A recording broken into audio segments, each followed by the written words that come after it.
anyways, just want to give you a little bit of background on me. So I feel very blessed to have had the career I've had. I worked in the seed industry, split some time working in ag retail and then directly for Dow AgriSciences for about the first decade of my career. After that, I transitioned into the dairy industry. So I've spent a lot of time down in this geography. And during that time in the dairy industry, it's about a 7 or 8 year stint. These are the dairies that I called on. So really heavy geography or density here. I lived about right there. Pretty heavy geography there. Get down in this corridor as well. Went to Purdue University. I grew up in East Central Nebraska, kind of right on the line of rain-fed versus irrigation. I was just telling a couple folks, like, you know, my great-grandfather, when they came over and settled, if they just would have went 2 miles further, we would have been into the 1,000-gallon-a-minute wells. And where I grew up, we had 20-gallon-a-minute wells. It's like you could see the drop in the fertile ground. I don't know why they stopped, but they did. So, anyways, just a little about me. So this is my wife and our crew. You know, Joe mentioned adoption. This one right here, this one right here, he's definitely a candidate for that if anybody's needing, you know, to adopt right now.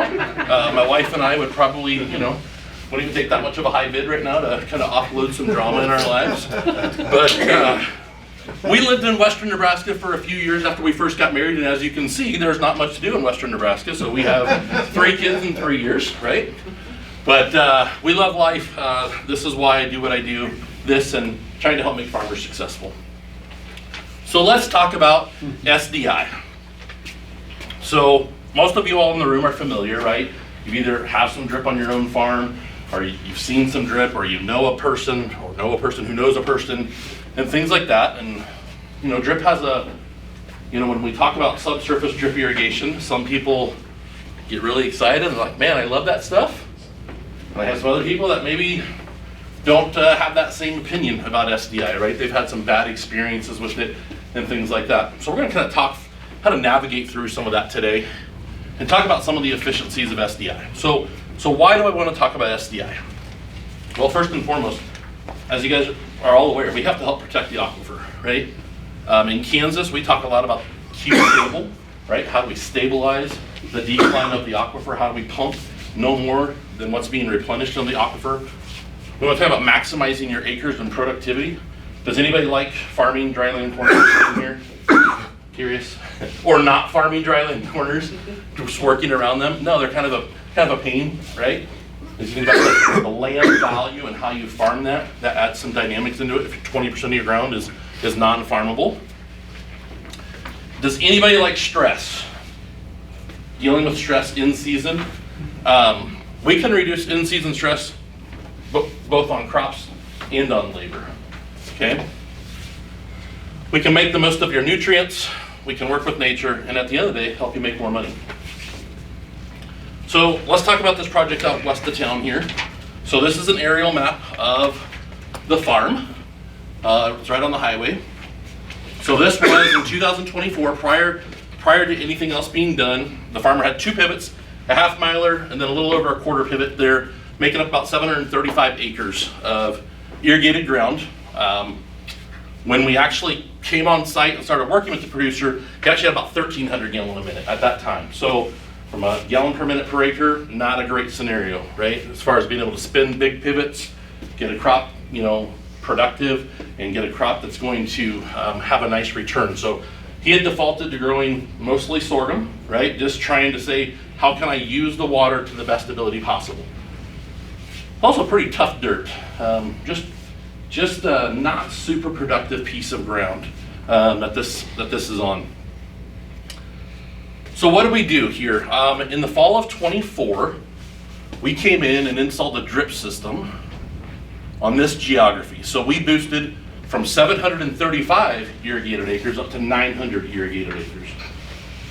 At the same time, the producer added a couple more wells, and we're up to about 1,600 gallon a minute, okay?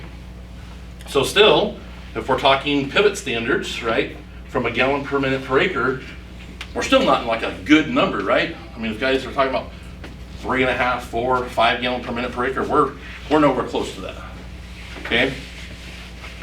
And then kind of the future, of what this is going to look like down the road. We're going to get to all 1,100 acres. So let's talk about kind of the coverage. This screen gets really busy, okay? But this is one of the ways, as far as coverage, reducing stress, that a good drip system can really help you out. So this is a dashboard of a controller. This is the controller from out west, and just kind of gives you a look at some of the things that are available, right? So we've got weather stations telling you what's going on. We've got a water meter so you can see the actual flow, about 1,200 gallon a minute. In this case, we're actually pumping manure through the system.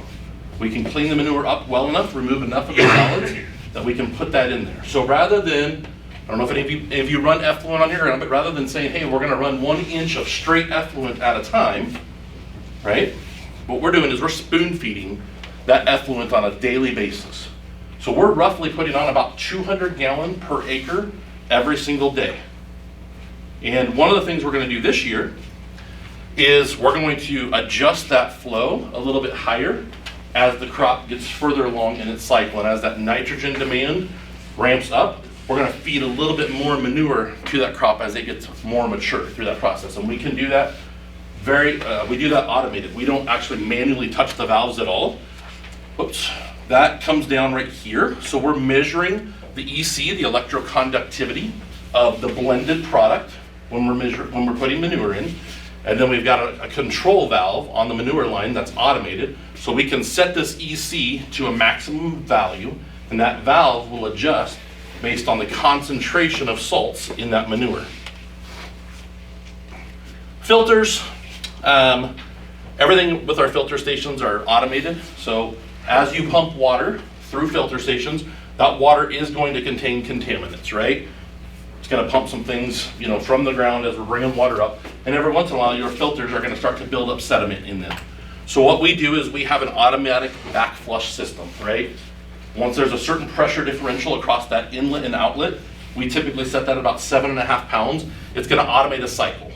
And it's going to basically lift out all that dirty material, keep your sand in there, and then discharge that out. So, so this is kind of the laptop version of it, and then there's also a mobile version of it that you can see all these same things. And I'll talk about a little bit, kind of why we like this. One of the reasons we like this is, one of the things that we do as a company is we have people monitoring this. So we provide, I guess, kind of like a secondary level of support, if you will, right? So as the farmer, you have access to this, you're seeing this. If you get an alarm that something is not right or not correct, we get the same alarm. One of the things that can happen with drip over time is we can have some leaks, right? Does anybody have drip in the room? No, you do. Okay, have you ever had a leak on your system? Right, it happens, right? And there's ways to manage through that as well. But one of the things we can do, if we get some leaks, or if we even start to get some plugged emitters, is we can monitor zone by zone what your flow and what your pressure is, right? So let's say that zone is designed to produce, or to throughput 200 gallon a minute, okay? That's the system design, and we're gonna do that at 22 pounds of pressure, okay? Well, let's say that all of a sudden we're watching that, and instead of 200 gallon a minute, we're at 300 gallon a minute with 12 pounds of pressure. What does that mean? Got a leak. We got a leak. That's a pretty big leak. What if we go the other way, right? What if we all of a sudden say we've got 150 gallon a minute and we're at 30 pounds of pressure? We've got some things plugging it up, right? And so we monitor that throughout the season, right? We continuously graph that out, continually watch those numbers. So that way if something is happening, we can diagnose that, whether we're on site or remotely, and communicate those things with you. Okay, so David has spent a bit of time talking about soil moisture probes. I think soil moisture probes are a great tool. And I know from talking with some of you in the room here that a lot of folks here are using them. So let's talk about stress.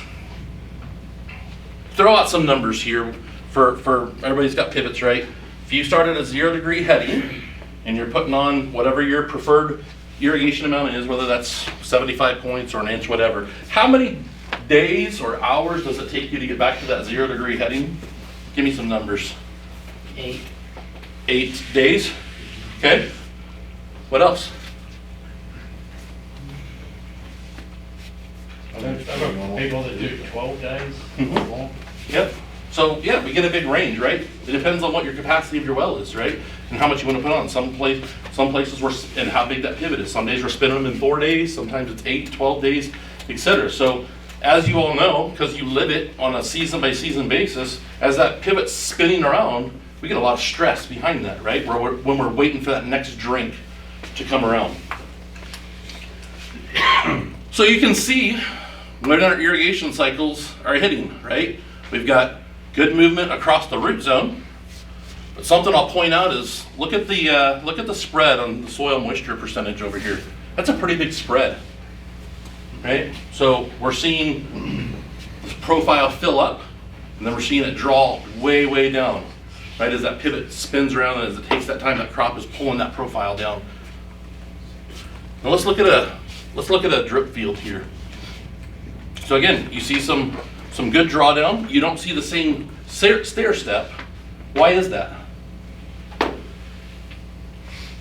Any guesses? Frequency of irrigation. Yeah, frequency of irrigation. The way we try to design our systems, as long as your flow and the land that we're covering allows for it, we try to give basically 1/4 of an inch on every acre of that field every single day. You know, as long as basically the forecast and your crop is calling for that. Now look at the spread here on soil moisture, right? A much narrower band, because we're not having this massive recharge, massive drawdown, massive recharge, massive drawdown. So that's one of the significant advantages of SDI is, you know, we can keep that crop having less stress throughout the growing season compared to waiting for that water to come back around. I'm going to talk about this satellite platform here a little bit later, but so this is the drip field out west of town that we've got, and then here's the pivots on that farm. So this is a measurement of soil water potential, and I think this is a pretty telling story, right? You can see which pivots are running here. This was corn, this was corn. Look at the stress on these pivots, and then look at the stress across the drip system. Pretty different story, right? Putting on the same amounts of water? Actually putting on heavier water on the pivot. Yep, and I'll get into those numbers here in a little bit as well. Putting on significantly heavier water with the pivot. There's another way we reduce stress, right? There's no gearboxes to change, there's no tires to change, anything like that. I'm not trying to pick on pivots too much, but prior to coming to NutriDrip, I worked for a farm where we had 60 pivots, right? And I had a team that helped me, but I was that guy too, and there were a lot of days that weren't very fun in the summer, right? So we'll talk about water efficiency, and we're gonna talk about nutrient efficiency too. So this is a graph. Let me back up here. So this is a graph, let me explain this here. So this band, this purple band here, from the geography, this is kind of a band of normal inches of irrigation applied to a corn crop, right? So 18 to 26 inches from some data that I pulled is kind of a normal band of irrigation for a corn crop, and on a sorghum crop, kind of that 8 to 14 inches, right? To say, hey, we're gonna produce a crop. Down here below, this is the pumping total on the SDI field out there, on that 400 acres. So you've got 3 lines here. You've got the green line, which is manure. You've got the pink line, which is water, and the black line, which is total. So I do apologize, this graph doesn't go all the way out to the end of the season here. This was cut off August 6th. We shut the irrigation off on August 21st before we chopped. But cumulatively, at the end of the season, we used less than 14 inches of water on that drip field. And that was combined effluent and freshwater. We used 11.7 inches of freshwater and 1.3 inches of effluent. So pretty drastically different than the water we normally apply to pivots, right? So what's the number 1 nutrient we apply? Nitrogen. It's a good guess. How many pounds of nitrogen do we apply? Like 200, 250 pounds, maybe 300 if we're, depending on what the economy says, that's good, right? That's a lot, right? How many millions of pounds of H2O are we putting on our acres, right? So you think about the weight of water, 8.5 or 8.35, no, that's not right, 8.6 pounds per gallon, I think it is. If we put an acre inch on, that's 27,350 gallons per acre times 8.5 pounds, putting on a couple 100,000 pounds of water every time we put an inch on. So that's our number one nutrient, right? We just don't necessarily always think about it that way because we're not going and purchasing it from the guy down the road, right? We're not going to a retailer and say, hey, let's purchase this. But we pay a significant cost for doing that, right? We pay a very significant cost for the water we use. So some other information here. So USDA down in Bushland, they estimate that 30 to 50% of overhead irrigation is lost due to evaporation prior to tasseling. So I thought that was kind of an interesting number. So from a nutrient efficiency perspective, we like to focus not just on water quantity, we also like to focus on water quality, right? Obviously, when you have pivots, you have much bigger openings with the pivot that you're putting water on than through a drip system, right? We have very, very small openings, trying to control that water and put it on in slower amounts so we can get the capillary action to work. So we spend a lot of time with that. Nitrogen timing, the amount of nitrogen that you're putting on, and even what form of nitrogen you're putting on, is something we spend a lot of time working with our customers on. This is kind of a fun number. So nitrogen use efficiency. How many pounds of nitrogen are you applying over what's your output, whether it's tons or bushels, right? Universities for a lot of years said, hey, we need to be at like 1.2 pounds of nitrogen per bushel. Some of those universities have now come down and said we need to be at 1 pound of nitrogen per bushel of corn produced. We've got a handful of people that are pushing down under a half a unit. Why do you think that is? What might be going on that allows producers with drip to push those nitrogen numbers down and still get a really awesome output? Yeah, evaporation is certainly part of it. Targeted placement? Targeted placement, absolutely. So, if any of you are like me, you don't go to the doctor very often, and when you do, they give you a laundry list of all the things you've been doing wrong in life, right? So I went to the doctor recently, and we were talking about nutrition because my wife's convinced her that I need to lose weight, which she's right. And we were talking about all these different things. And for instance, so if my doctor would have said, hey Nathan, I need you to consume 1 cup of salt in 2026 to maintain a balanced nutrition for your body, would it be wise for me to go home and take a cup of salt, dump it in a gallon of water and say, I'm gonna drink this today? A, it's gonna taste like garbage, right? And B, if that's supposed to supplement me for the whole season, not a very good strategy. Sometimes we do that with our nitrogen and our nutrients, right? We say, hey, we're gonna go out in 1 or 2 really large doses, and that's gonna be our nitrogen or nutrient application strategy, right? Now, I totally understand there's not always a great way to put on all the nutrients, right, in season. But drip does provide a tremendous vehicle for nutrients and being able to feed those right into the root zone every day, right? A lot of times the way we describe drip is it's kind of like an IV right into the root zone. So nutrient uptake certainly increases with drip, just for some of the reasons we talked about. And also, you're not getting as many nutrients tied up in the soil when you're delivering them in soil solution form right into the root zone. And then nutrient density. Joe did a great job showing, going through the economics. We've had a lot of good economics talks here over the last month. And yeah, right now, things aren't super rosy, right? One of the things I really enjoy most about my job is we have a lot of customers that are doing value add on their operation, right? They're producing something above and beyond just number 2 yellow corn, right?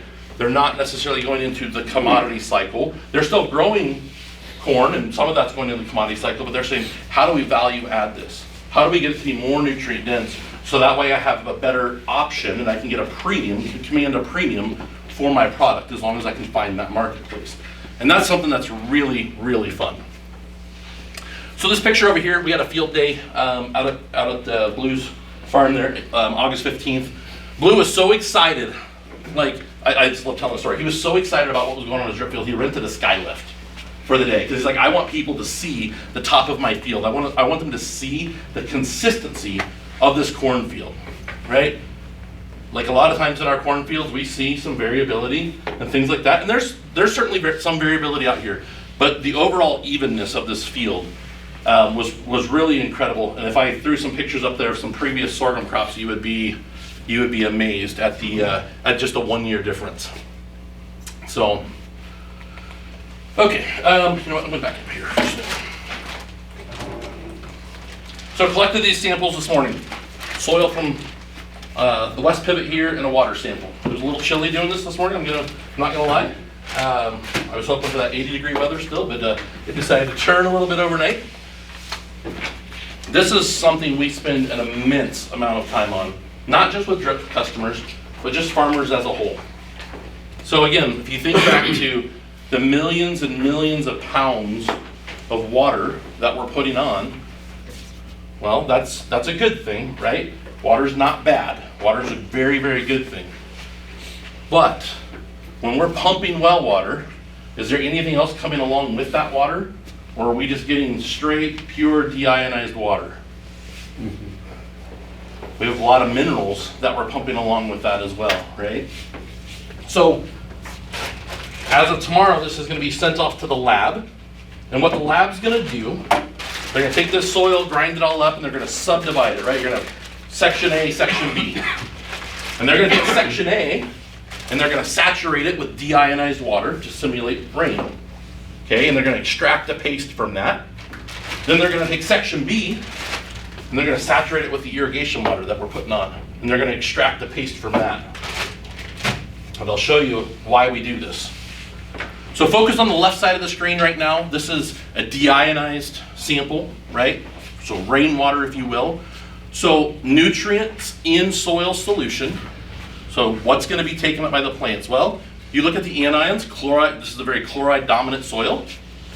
Phosphorus is sitting in an okay spot. We typically like to be about 15 parts per million or higher is what we really shoot for. So we're just barely below that, but still not too bad.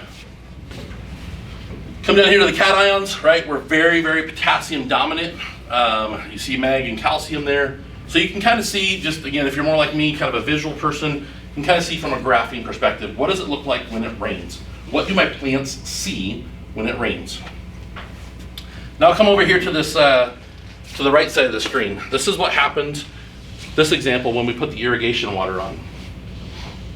So a couple things jump out, right? We changed the color of this graph significantly. Chloride comes way down, which isn't necessarily a bad thing. Sulfur comes way high. Is sulfur good or bad? Good? Uh-huh. What about if we can't take it up into the plant? Unfortunately, a lot of sulfur gets bound up in our soil, right? It's a very easily bound nutrient in our soil. And so even in situations where we look at this and say, hey, the irrigation water is bringing a lot of sulfur, we can't get it into the plant in a lot of cases without doing some sort of treatment to it. A number to pay attention to, though, is phosphorus. So we went from 14 parts per million down to about 7 parts per million. We reduced our phosphorus by 50%. And this is something we see in probably 90% of these samples that we run. Is as soon as we turn irrigation water on, our ability to get phos into that plant just absolutely craters. Obviously that's a horrible thing, right? When we think about the energy cycle that a plant uses, phosphorus is foundational to that, right? We need phosphorus for photosynthesis. So having a crop with low phosphorus or uptake is going to lead to having a crop with low phosphorus, which means that crop is going to have a partially charged battery throughout the growing season. How many people in here like to start their day with their cell phone on like 5% battery? There's days I wish I could do that, but it's not a great thing, right? It stresses you out. That's the same thing that we're doing to our plants when we're not having adequate phosphorus in there, right? We don't have that energy for them to complete all the necessary cycles that they're going through on a daily basis. Then down below, you can see the calcium overtook here, the phosphorus or the potassium are pretty much tied up, or they're the same. So, calcium is something we see in a lot of wells, a lot of well water additionally. And so what we do is after we collect this data, after we analyze this data, we start to work with growers on remediation plans. And the way we do that is we have some fertility products that we use, right? So we've got nitrogen fertilizers, we've got phosphorus fertilizers that you would run through your irrigation system. They're acid-based products, which is going to drop the pH, which is pretty critical because a lot of well water also is higher in bicarbonates. We want to burn those bicarbonates off and lower those, and we want to bring that buffering pH of that water down so that way we can change and affect and perhaps even complex some of these salts. We want to take some of these salts, essentially, we want to latch onto them, make them temporarily unavailable, and push them down through the soil profile. Give that phosphate a chance to be taken up. Give that sulfate a chance to be taken up by the plant. Does that make sense? Any questions on any of that? All right. So, irrigation automation. How many have automation on their pivots? Most everybody? Okay. Why? Why do we do that?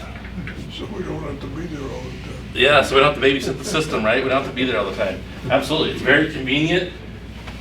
We can open our phone and know what's going on at all times, right? Sometimes a common misconception with subsurface drip is that we don't have the capability to automate things, right? That pivots are simpler because of the automation. So we have remote monitoring, whether that be you as the farmer or again, us from a support team offering that. Scheduling irrigation programs. How much water do you want to put on a daily basis? Perhaps, like in the case of the farmer out west of town here on that 400-acre system, as we expand that system, we're not going to grow 1,100 acres of corn on 1,600 gallon a minute, not even in drip, like not here, right? We're not going to do that. So we're going to have different crops growing across that drip field. So there's going to be times where we say, hey, let's focus the water in these zones or this portion of the field. And then we're going to move that and shift that, and we can do all of that very, very easily with drip. If you have some field variability, let's say you've got some zones that sit in a more productive part of the field that you say, hey, you know what? I want to push this ground a little harder. I want to feed it a little with more nutrients and or more water compared to maybe some of my lower productive ground on the farm. You can schedule all that. It's a very, very simple process. Again, the filter flushing, we automate all that, system alerts, and then control for blending, EC control for blending.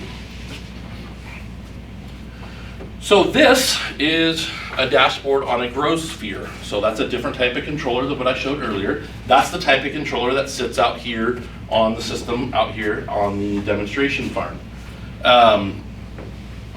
Some of the things that are nice about a grow sphere is it has a local screen that you can touch buttons on and make changes on, or you can do it from your phone, either way. Again, you've got remote access and you've got a lot of interactive icons. So these icons change colors when they're on, when they're off, when they're in alarm status, things like that. Again, I kind of talked about irrigation programs. We can basically set up an irrigation program however somebody wants that set up, whether it's I want to do this off of timing, I want to do this off of applied water. One way we do this to help water move up to the surface on certain soil types is, let's say we want to give that 1/4 inch of water per day. Rather than running a 1/4 inch in that zone or in those zones and then switching and running a 1/4 inch in another set of zones, we might run half of that and then go through the whole process. And then the second half of the day, come back and run the second half of that water. We want to allow that capillary action really to work. If we shove too much water in that profile too fast, depending on your soil type, gravity's gonna win, right? It's gonna take over. So if you pulse that water, that's a way to help get that capillary action to work in your favor. You can store multiple programs. So, you know, if you're in really stressful situations and you say, hey, I need to max water this, we can do that. If maybe you got some rain and you're like, hey, we're ramping back up, I don't need to go completely to the maximum irrigation level, we can do that. If you say, hey, this week the corn's V5, I want to put 10 pounds of nitrate on, right? 10 pounds of nitrogen on through the system, we can do that. And if you say, but I need another program for V8 where I want to put 15 pounds on, then I need another program for V10 where I put 25 pounds on, right? And ramp that up to follow the nitrogen demand curve throughout the season. We can do that, and it's very, very simple. So fertilizer flushing, again, talked about this pressure differential across the filter. Once that reaches 7.5 pounds, that system automatically flushes itself out. That way, take the manual labor, take the worry, take the fuss right out of it for you. Just make it nice and simple. System alerts, gonna get these, right? No different than what we get on pivots, right? We get alerts that we're out of alignment or something stopped, whatever. We're gonna get alerts on drip too, so those will all appear on the local controller. They'll also appear via your app or via text message if you set it up to do that way. Water blending, talked about that, so we'll keep going here. Online workspace. So we've got a couple different examples of this, but basically these zones are gonna highlight different colors. So this is the drip fields out here where we're at. These zones are gonna highlight different colors when they're on, whether it's irrigation or fertigation. It's gonna let you know that based on the color that appears. And then also if there's an alarm or something's not happening, those zones that have the alarm, those will appear in a different color as well. The Growsphere has specific irrigation recommendations based on calculated ET from local weather. Okay, so that's kind of an interesting feature they have, but also a way to say, hey, I'm getting this local data, and the controller is actually giving me some recommendations. It won't automate that, it's not gonna take over and not let you control, but it's gonna say, hey, here's what your ET is, just as an awareness perspective. Okay, so why NutriDrip? So we're a company based out of Northeast Kansas. This is us. We've got a few extra people on here since this was added. Here's our owners right here, Kurt and Hannah, Ted and Miranda. They started our company in 2012. They come from about a 4,500 acre farm in Northeast Kansas. Prior to NutriDrip, as a part of their entire operation, they were also growing hydroponic tomatoes, right? So they're working out in their cornfields, it's hot, it's humid, their corn's under stress, all these things, and they're going, how do we take what we're doing in hydroponic tomatoes and apply some of these same principles to row crops, right? We didn't invent drip or anything like that, but that was kind of the mentality with the Grimm family that got them into drip irrigation. And so we've grown. I love this team. I tell you what, the team we have, I feel so very blessed to have them just by our side. We have people that work so hard and take so much pride in what they do and not leaving a job undone or not leaving a customer, you know, disappointed with the outcome of our labor. So this is us a little bit more. So our vision statement: serving people through innovation while stewarding resources with care. And our mission: we deliver solutions that empower stewardship of water, nutrients, and land with practical, innovative systems. So mission and vision and values, all those things are great, but if you don't live them, they're just words on a piece of paper, right? One of the things I appreciate so much about our owners is they stress this each and every single day with what we do, right? To kind of give like a real world example that happened to me, we had a producer not far from where I live that had a drip irrigation system installed by another company many years ago. He was having some significant issues with it, and I was talking to him. I said, hey, what if we send our service crew, one of our service teams out, and we just do a system diagnosis, right? We'll come out, we'll take a look, we'll repair all your leaks, and we're gonna get this system ready for you. He's like, that sounds great. And while I was talking, this was like when I was brand new with the company, while I was talking, I was like, oh, and we do this, and we do this, and we do this, and we do this. well, this, and this, none of that is part of our standard service. And I was too green to know that, but I'm just like, hey, this is what it is. So we send a service crew out there. They do the normal service package. And the grower calls me, he's like, what the heck, right? You told me all these things were gonna happen. And I'm like, they didn't happen? He's like, no. So I call up Ted, and I'm like, hey, why didn't this happen? He's like, you have to tell people, you have to tell us that that has to happen, because that's not part of the normal service.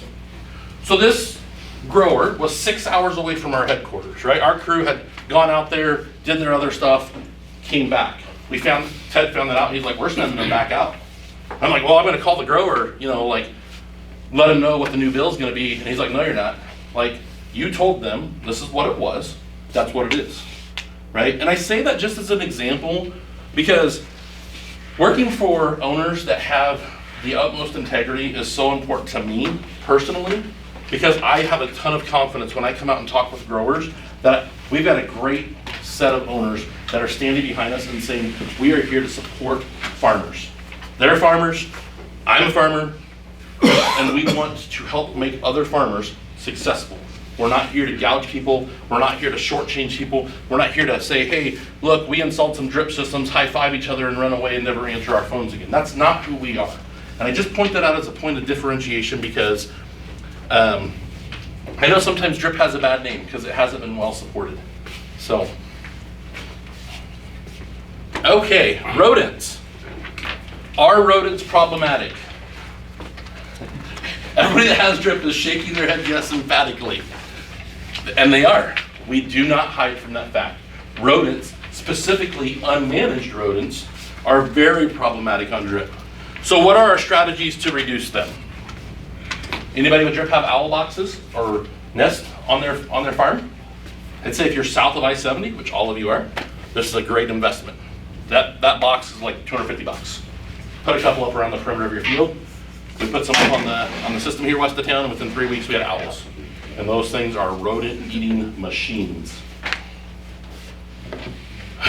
So these are bait stations that we just make, right? Just basically an inverted T out of PVC. Put your bait right here. These rodents run through. They keep nibbling on the bait and start to eradicate the population. This is a gopher getter. So just kind of this single shank, little inline shank there, and basically what you do is in this box here, you put your flavor of poison in there, and you do that around the edges of the field, basically giving them a food source that's easy, and at the same time you're also destroying some of their burrows and some of their tunnels, creating a new one for them. Something I don't have listed on here, I was talking with you about it, and we've done it here, and we've done it in a few other places, is we actually have a product that is like a rodent birth control, okay? The environmentalists love it because we're not killing anything. We love it because we're eliminating the future populations of rodents.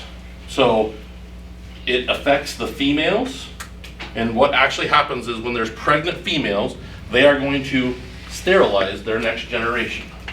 So I think we've seen pretty good results for it. Am I ready to stamp my name on it and say, this is a silver bullet? Absolutely not.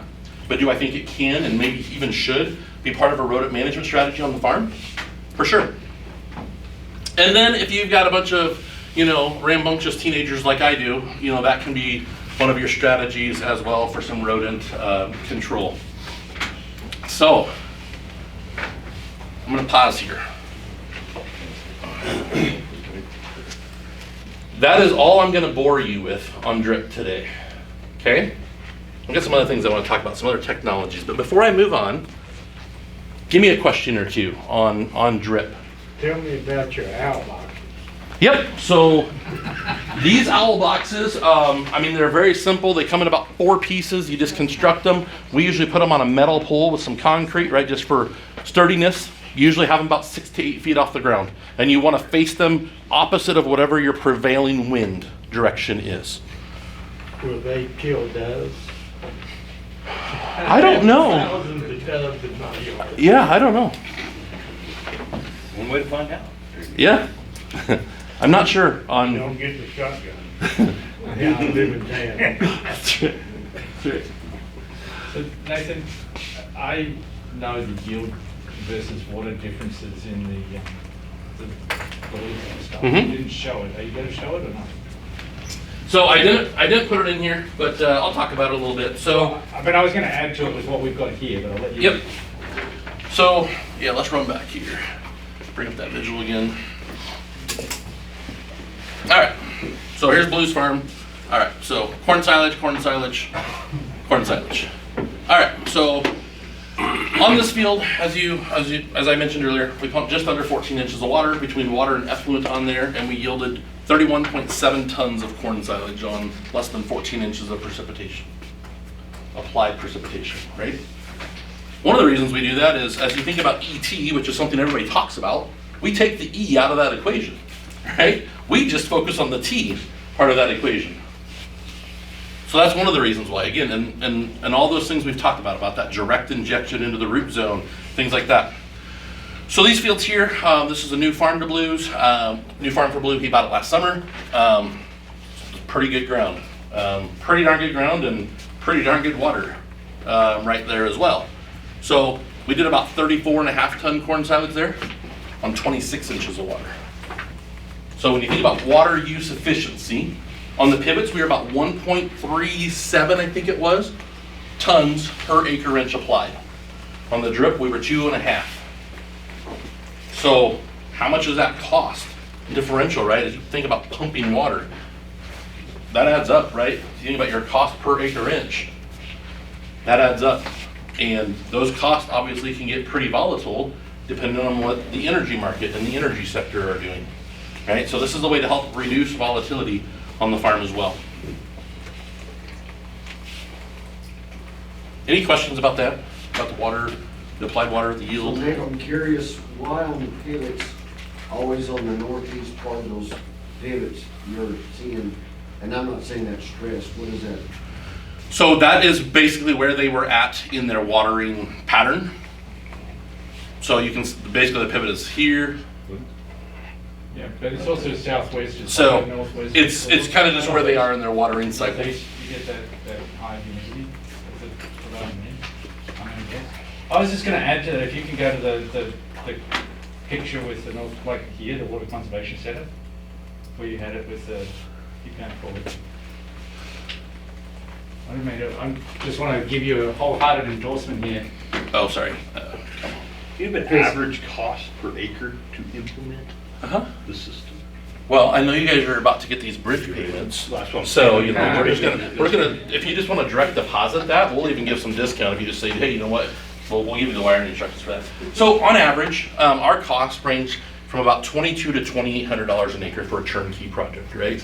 That's everything from you provide the water source, and that's everything for us coming in, right? Designing, plowing, trenching, connecting, automation, the full deal. As you scale up, those numbers can come down a little bit. If you say, hey, I've got really odd shaped fields and really wonky boundaries and lots of terrain, that number can go a little higher. So. If you just go to the map of the WCC and the gross. I don't know where that is. Keep going forward. Forward? Yeah. That's in gross view. Oh. Keep going. Sorry, yep. Yeah. So this pivot here, grain corn on that half, 21 inches of pivot irrigation, 247 bushels. It was 14 inches of rainfall as well. In here, we had like a couple of those zones were irrigated with, these were all irrigated with different amounts. There were basically 4 irrigation treatments, but they were planted at different times. We had 8 different irrigation treatments running, 8 different fertigation treatments running. We could not have done it without it. This is the controller that we used, and it would have been impossible to do without it. And I will tell you that without NutriDrip installing this controller and servicing it, we would not have got it done either. So the whole full-throated endorsement for NutriDrip. The full water here, 14 inches, 262 bushels.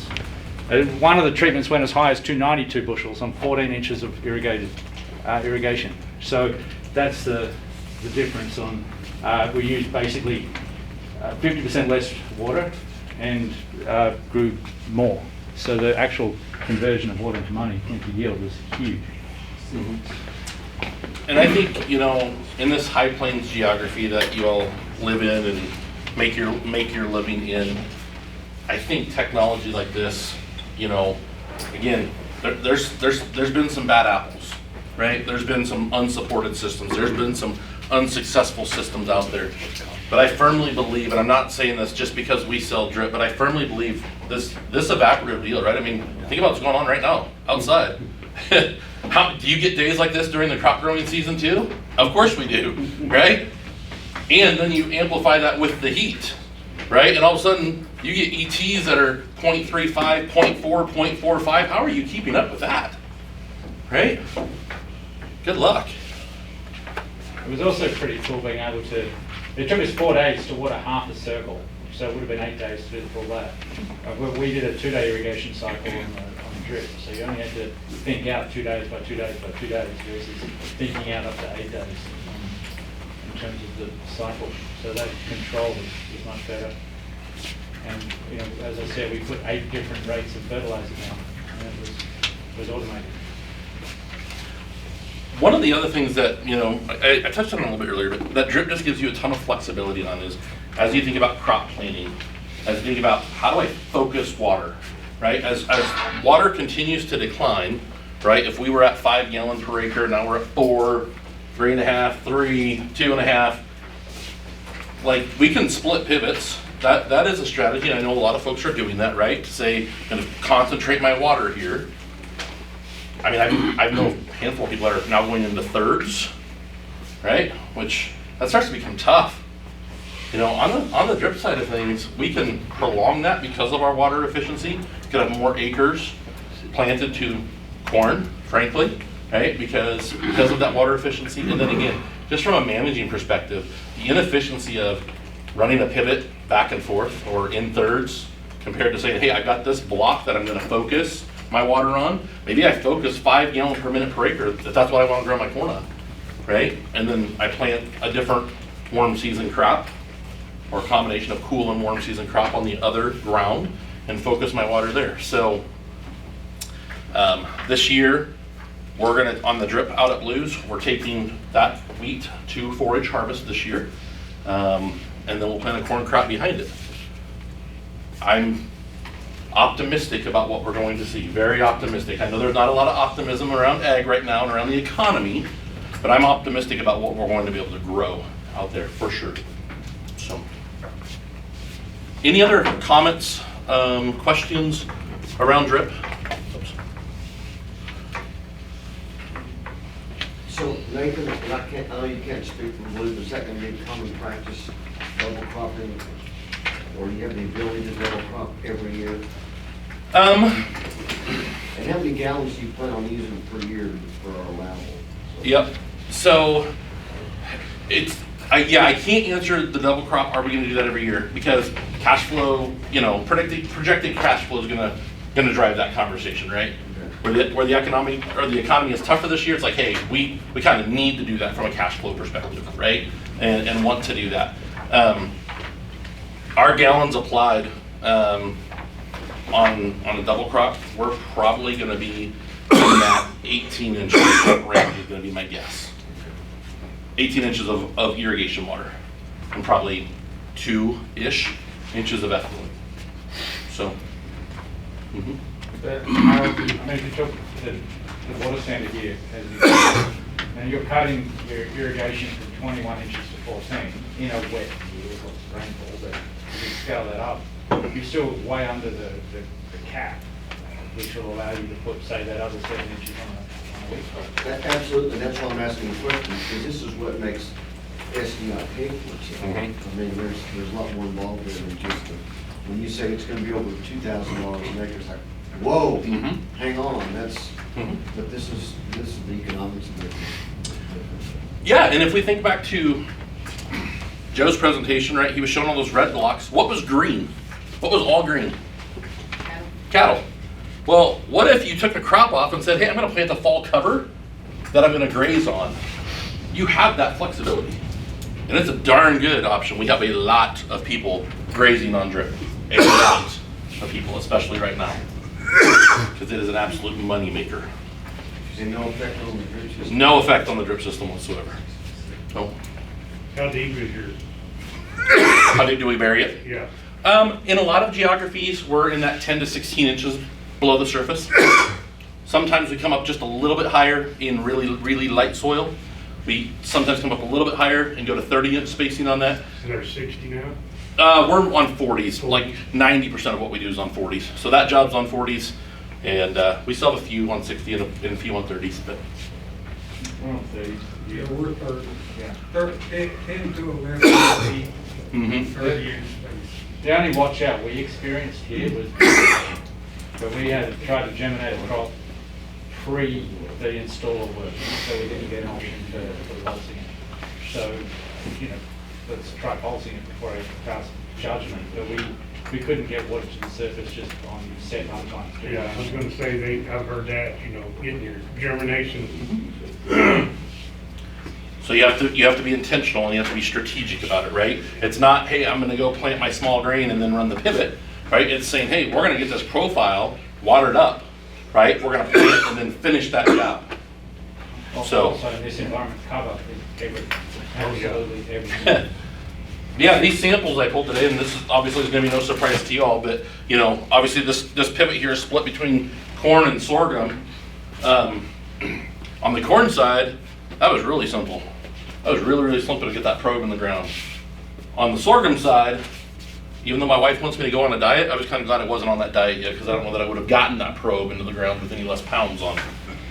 That ground is hard. I mean, I was basically going underneath of root masses to try to get that probe in the ground without thinking I'm going to basically buckle that probe in half.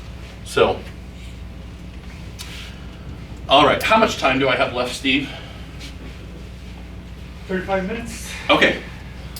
All right. So I'm going to talk about a few technologies.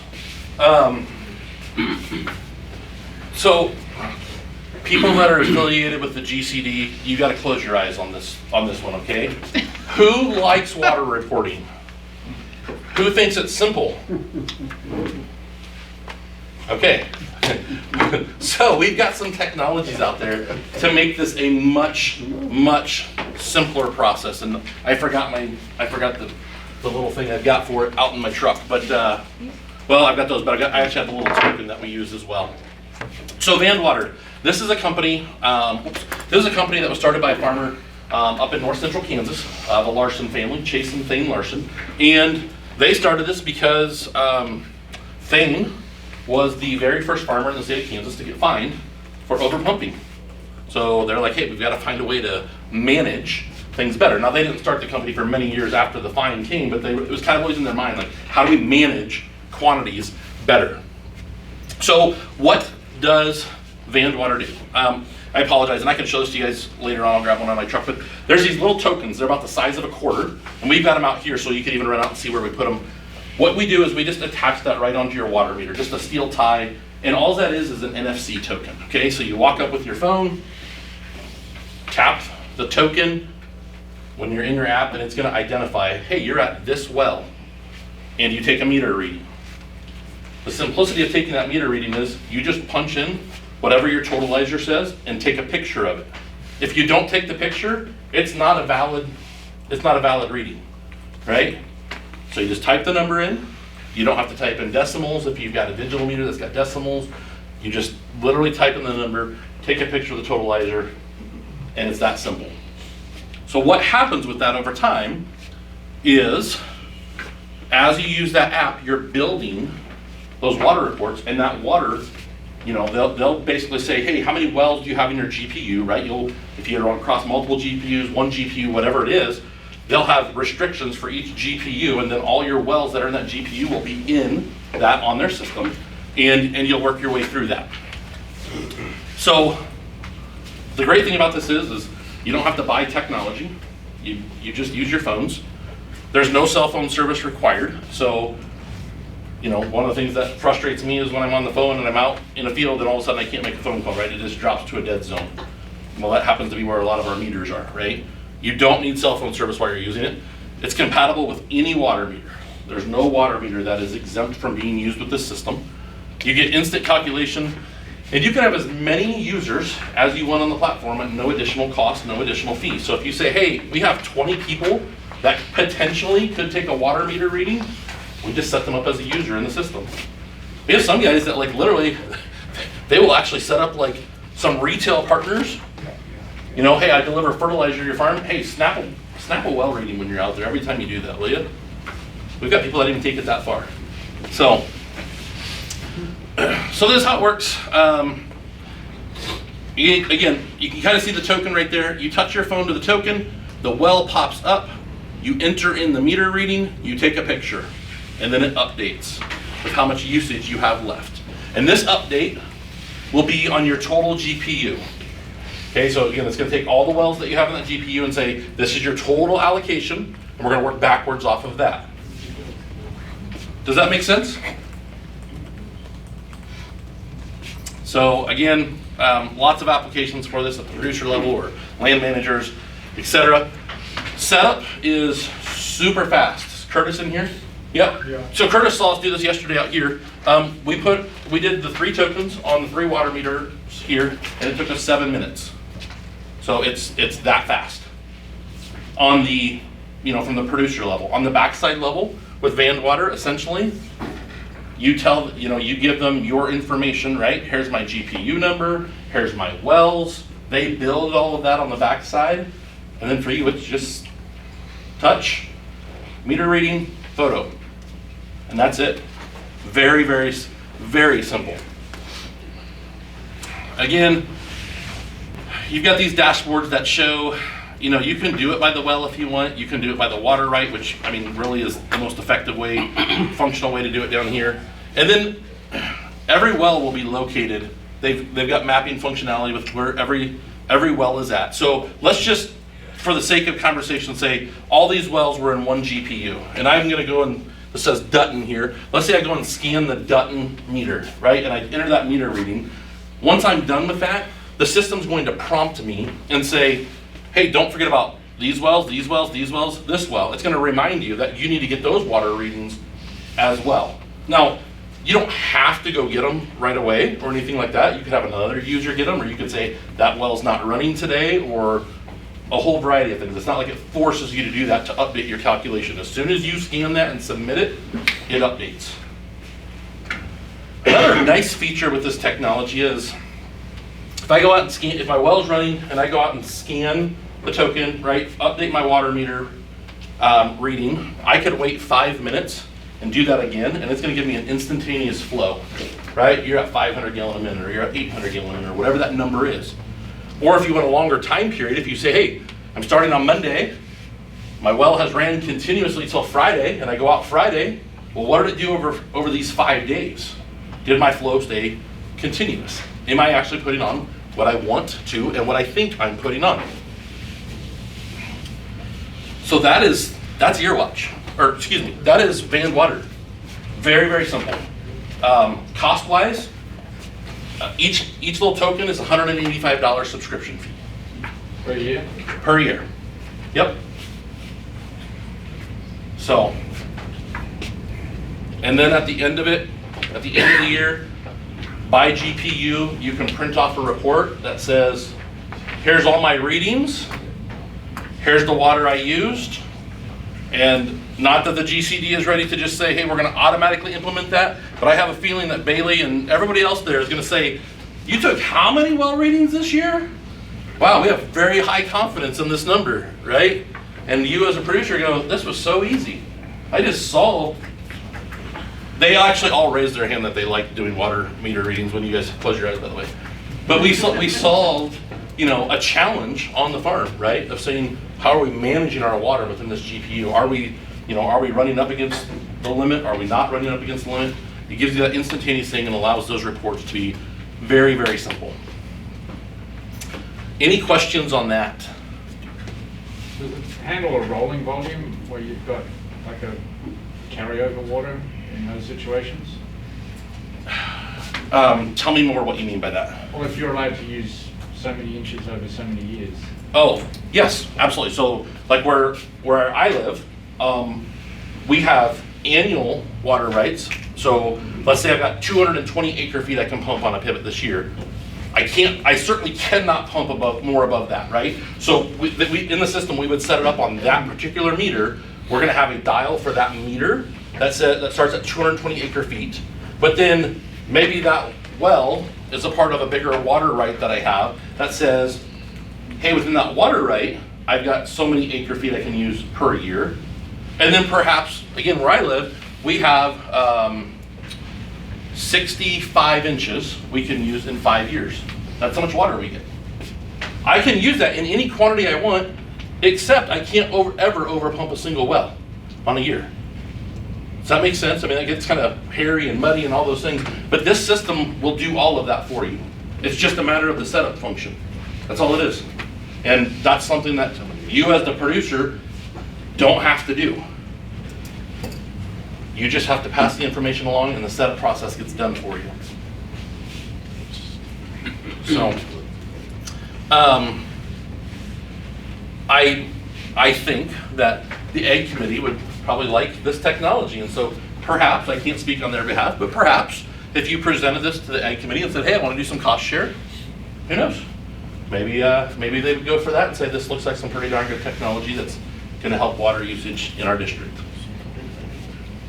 I've heard that's a possibility. Any other questions, comments on this technology? All right, I'll keep moving here. So IrriWatch, really excited about this platform. Who here uses satellite imagery on their farm? Whether it be climate, op center, some other variation, whatever. What do you use that imagery for? Variability. Say that again, sorry. Looking at variability. Variability. What else?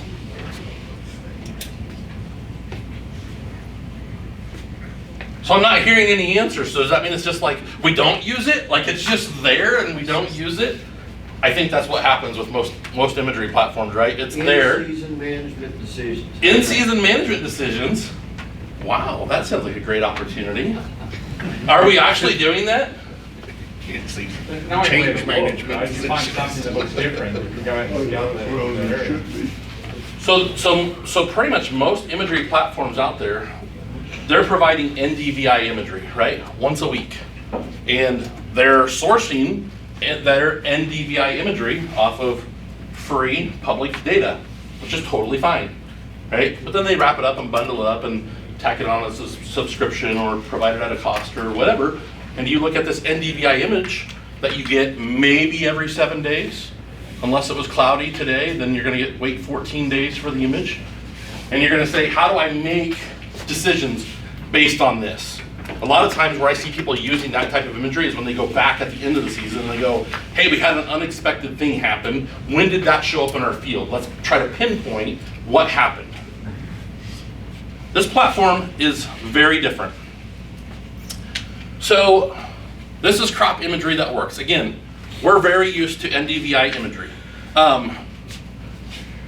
The date on this, it doesn't show up, but the date on this was 7/12. So July 12th and then July 19th. All right, we get NDVI imagery.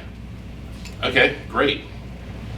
The imagery changed by this, whatever this is, across 7 days. Again, making watering decisions, fertility decisions, things like that, not real easy.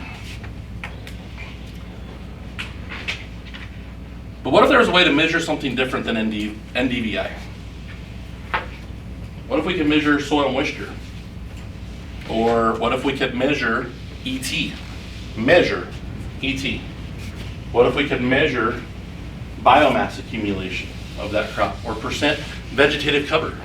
Or leaf nitrogen?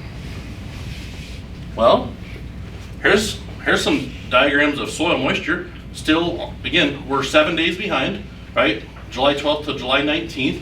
You can see there were some changes, right, based on how we were irrigating.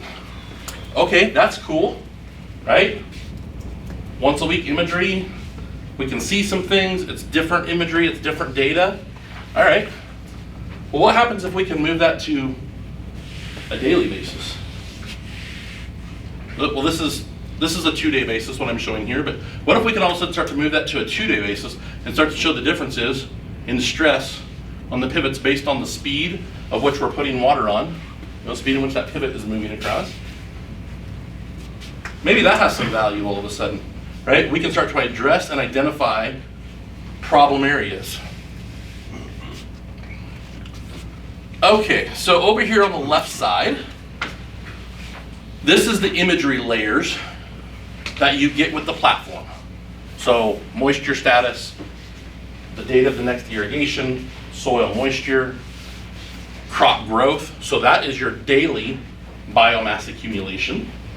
Total crop growth would be your biomass accumulation for the season on that particular crop. So if you're double cropping, we can go in and say, hey, I planted corn on May 1st, and that's when it's going to start that total crop biomass growth, and then maybe I harvested it or chopped it on September 15th, planted wheat. We just change those growing seasons in there. You get the NDVI with this because they like to just kind of show that as a reference of, hey, this is what's widely publicly available every 7 days. You get actual ET measurement, leaf nitrogen, soil water potential, and soil temp daily. So this is what the dashboard looks like right here when you log into the system. Okay, so next advice irrigation, 1/2 inch on Friday, July 18th. So that's kind of cool. Who has time in the middle of summer to log onto a platform, look at all of your fields, look at a bunch of images and say, I know what I need to do now? Nobody? It's not real feasible. It's not real practical, right? So what we've done at NutriDrip is we've taken this system, which we love, which we think is amazing, and we have brought that information, we've API'd that information out into our own little data engine. And then what we do for you as a farmer is all those fields that we set up, we send you a daily message that says, here's your daily ET, here's your irrigation recommendation, here's your biomass, or whatever layers you want turned on in that message, we will turn on for you. And you get that every single day. And if you don't want it every day, you don't have to have it every day. But we can give you that message every day. And then once a week, we will also give you a 7-day summary. What changed over this 7-day period of time? And what does the next 7 days look like? So that's kind of where we understand that these platforms are great, but from a time and a practicality of somebody sitting down and diving into it every day, that's not practical, right? It's not useful. It doesn't help you as a grower. Maybe you'll log in a few times in the season and look at things. That's great. But if we really want this to be practical, that message is very, very helpful to you. How many people use ET as a reference for irrigation? Anybody looking at local data and saying, hey, the ET is 0.25, 0.3, 0.35, and trying to set your irrigation based on that? Or do we just set it at 1 inch or 1.25 inches and forget it? 2 inches, okay? So if we have a set it and forget it mentality, like I get it, right? That's common. That's the way we kind of have always done it, right? But what if we could start to get more efficient? What if we could start to find ways and validate those ways that show maybe there's some adjustments that need made during the season, number one, based on weather, crop stage, etc. And then also, when systems aren't performing correctly and we've got stress areas in the field, we can very quickly and easily identify those. So, couple of headlines maybe worth watching. Anybody see this one out in Arizona? Groundbreaking $11 million water settlement reached for southern Arizona. Anybody see that headline? So, there is a farm in southeastern Arizona that reached an agreement with the Attorney General to reduce the number of acres they are going to irrigate. They also agreed to invest $11 million into local water infrastructure for local communities. How does that make you feel? If you're a neighbor went to the state attorney general and said, hey, I'll voluntarily take this water reduction and invest locally. That might make a few hairs on the back of our neck stand up, right? Might make our blood pressure rise a little bit and go, well, somebody's thinking about this, and they got a reason for thinking about this. They're planning ahead based on water depletion, crop forecast, all these things. If somebody else is doing it, I probably better be thinking about it, right? One thing I've learned, I'm not a smart guy, like I'll be the first to admit that. One thing I have learned in life though is when it comes to business, when it comes to you making a living, you have two positions you can be in. You can be at the table or you can be on the table, right? You're either gonna get diced up and chopped up and told what you are and what you're gonna do, or you can be there negotiating and fighting for your rights. So again, be forward thinking with your water. How about this one? Colorado River Indian tribes designate their namesake waterway a living being with legal rights. Anybody see that? That's a pretty big deal. Why is this a big deal? Anybody know? Any guesses? So if water's a living person, all of a sudden, this river's a living person all of a sudden, what does it have? Rights. It has rights. So all of a sudden, if somebody in this watershed is violating the rights of that water, that gets really ugly really fast. I mean, this is real stuff. Not far from where we're sitting today, right? So again, maybe just some things to think about. My hope today is that maybe I made your wheels spin a little bit. Maybe I gave you some things to think about. That pretty well wraps up my presentation. I've got one question that I think is worth asking. Do I have control over my water when it matters most? That's something that our team, we pride ourselves on working on, to help farmers have that control.